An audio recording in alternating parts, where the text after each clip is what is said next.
एक बार एक छोटी सी बच्ची हाथ में मिट्टी की गुल्लक लेकर के भागती हुई एक दवाइयों की दुकान पर गई। वो काफी देर तक वहां पर खड़ी रही, लेकिन दुकानदार का ध्यान उसकी तरफ नहीं गया क्योंकि और भी बहुत सारे लोग खड़े हुए थे। उसने दुकानदार को कई बार बुलाया, लेकिन वहां पर भीड़ इतनी थी कि दुकानदार का ध्यान उसकी तरफ गया ही नहीं।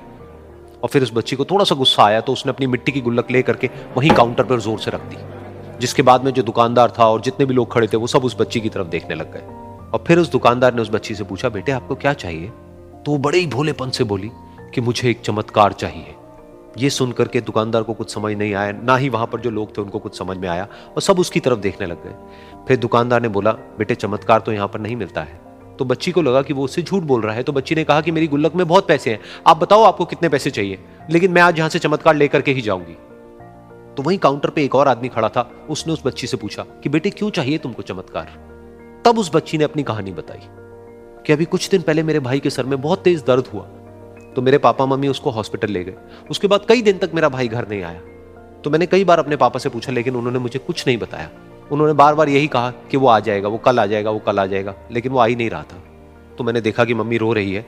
अब पापा मम्मी को कह रहे थे कि उसकी दवाइयों के लिए और उसके इलाज के लिए जितने पैसे चाहिए उतने मेरे पास में नहीं है, अब उसको कोई चमत्कार ही बचा सकता है। तब मुझे लगा कि अगर मेरे पापा के पास में इतने पैसे नहीं भी हैं तो क्या हुआ, मेरे पास में तो है। तो मैंने जितने भी पैसे जोड़ रखे हैं वो सारे लेकर के मैं इस दवाई की दुकान पर आई। फिर उस आदमी ने उस बच्ची से पूछा, कितने पैसे हैं तुम्हारे पास में? ये सुनते ही उस बच्ची ने अपनी गुल्लक उठाई, जमीन पर फेंकी और तोड़ दी और पैसे गिनने लग गई।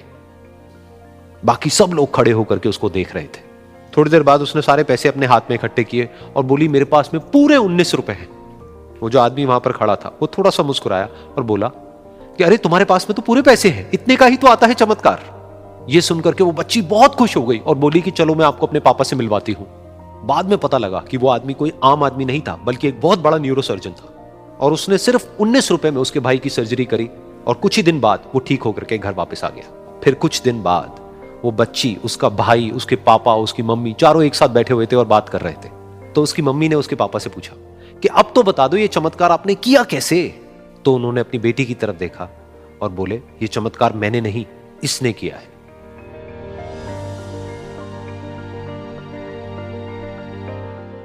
तो यहां पर एक बहुत बड़ी बात है जो हम उस छोटी सी बच्ची से सीख सकते हैं कि जिंदगी में कभी कभी ऐसा होता है कि हमको कोई रास्ता नजर नहीं आ रहा होता है और हम लोग हिम्मत हार जाते हैं। तब हमारे अंदर एक बच्चा होता है जो कोशिश करने से कभी भी पीछे नहीं हटता है।